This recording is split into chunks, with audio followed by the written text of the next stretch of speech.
भारतीय सेना ने पहलगाम में जिस तरीके से जो हमला हुआ था, पाकिस्तान से बदला ले लिया है।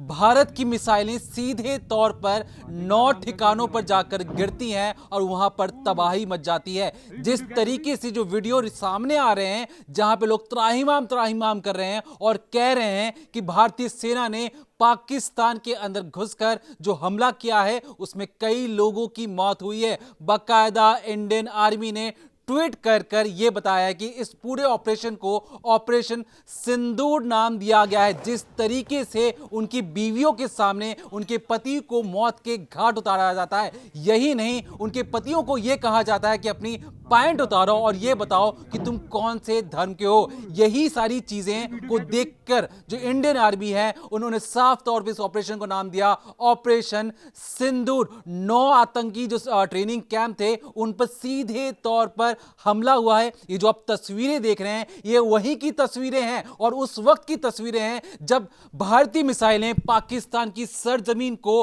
खोखला कर रही थी और ये बता चुकी थी कि जो पाकिस्तान जो आर्मी है जो बताती है कि जो उनकी जो एयर डिफेंस सिस्टम है बहुत अत्याधुनिक है, तो उनको चूना लगाते हुए जो भारतीय मिसाइलें हैं वो पाकिस्तान के अंदर घुसती हैं और तबाही मचाती हैं। मसूद अजहर का जो इलाका है, मसूद अजहर वही शख्स है जिसने आतंक फैलाने का काम किया हो। चाहे IC-814 जो प्लेन हाईजैक हुआ था इंडिया का, उसमें मसूद अजहर को छोड़ने की बात की गई थी और वही मसूद अजहर जो उस वक्त छोड़ा गया था आज तक भारत को परेशान करता आया है और इसलिए इसका खात्मा करना जरूरी था। और इसी के लिए उसके 9 आतंकी ट्रेनिंग कैंपों पर सीधे तौर पर भारत की सरजमीन से जो मिसाइलें निकली हैं वो सीधे तौर पर उन ट्रेनिंग कैंप पर लैंड होती हैं और एकाएक कई लोगों की मौत होती है। मौत नहीं, एक दर्दनाक मौत मिलती है उन आतंकवादियों की, उन दहशतगर्दों की जिन्होंने एक नापाक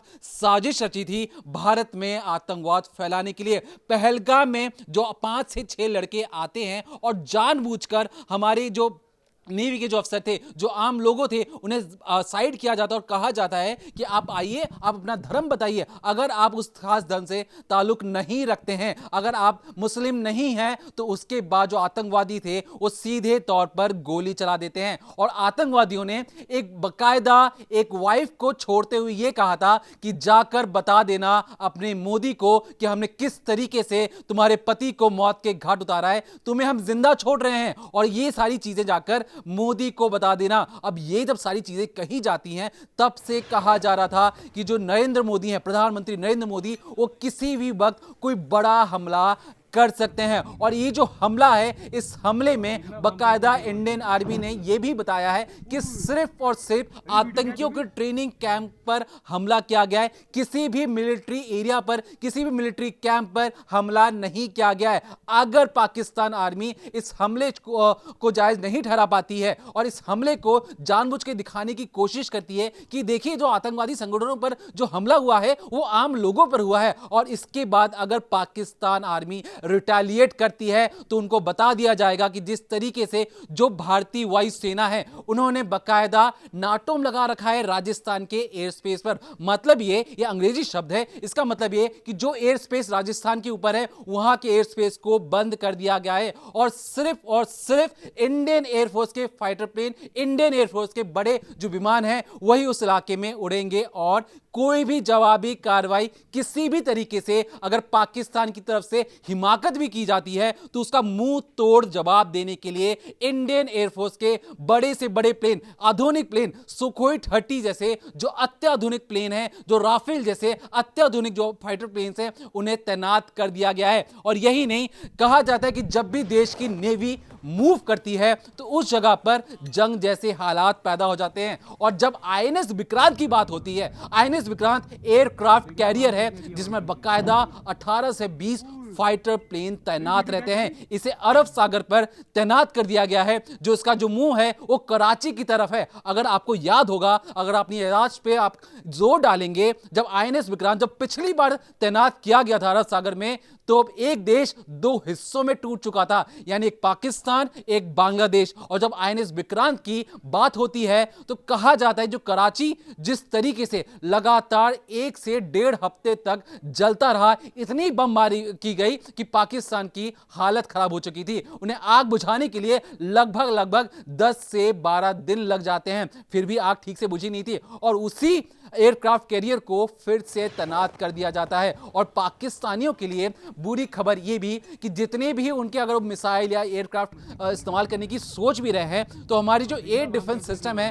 उसे भी बाकायदा तैनात कर दिया गया है। इंडियन आर्मी ने यह कहा है कि सुबह होने होते तक आपको बाकायदा एक डिटेल्ड रिपोर्ट बताई जाएगी कि किस तरीके से, कौन सी मिसाइल से, कहां से और किस तरीके से इनका फैसला हुआ कि इन आतंकी संगठनों पर बम गिराना है। और पहले तो यह कहा गया, ये देखिए, जो पाकिस्तान की जो ऑक्युपाइड वाली, जो जम्मू कश्मीर वाला जो इलाका है वहां पर हमला किया गया है। लेकिन जब खबरें सामने आने लगती हैं, छन छन के जो चीजें सामने आने लगती हैं, पाकिस्तान के अंदर घुसकर जम्मू कश्मीर वाला इलाका नहीं, उसके आगे भी बढ़कर हमला किया गया है। इस बार ना एयरफोर्स का इस्तेमाल किया गया, ना आर्मी का इस्तेमाल किया गया, बैठे बैठे मिसाइल दागी गई है। जिस तरीके से जो इजराइल कार्रवाई करता है उसी तरीके से इस बार भारत ने बता दिया है कि इस बार वो आतंकवाद की जैसे मामलों पर सहन नहीं करेगा और सीधे जो मिसाइलें हैं भारत की एक एक कर 9 ठिकानों पर गिरती हैं और पाकिस्तान की हालत खराब हो जाती है। अब यहां पे जो बात है, जिस तरीके से जो उनके डिफेंस मिनिस्टर थे,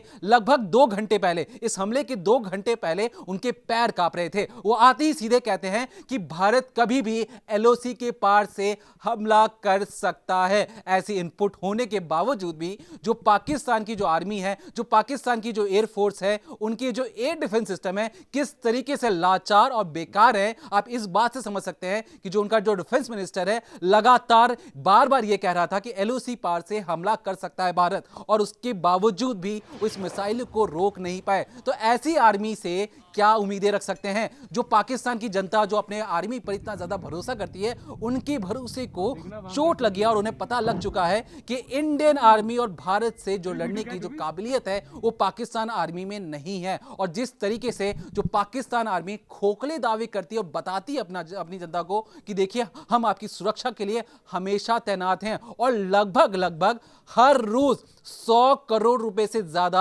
आर्मी की मूवमेंट के नाम पर पाकिस्तान की सरकार से लिए जा रहे हैं। पाकिस्तान की सरकार के पास पहले से ही पैसे नहीं है और यहां तक कि पाकिस्तान का जो डिफेंस बजट है उसे एकाएक 18% बढ़ा दिया जाता है। मतलब पाकिस्तान आर्मी धीरे धीरे इस जंग का फायदा उठाकर अपने आप को और ज्यादा अमीर करना चाहती है, और इसलिए पाकिस्तान की जो आर्मी है उसका एकाएक 18% पैसे बढ़ जाते हैं। और जिस तरीके से पाकिस्तान के भावलपुर में जिस तरीके से जो मसूद अजहर का जो ठिकाना था उस पर जो कार्रवाई हुई है उसमें सीधे तौर पर आ चुका है कि मसूद अजहर के ट्रेनिंग कैंप पर हमला कर दिया गया है।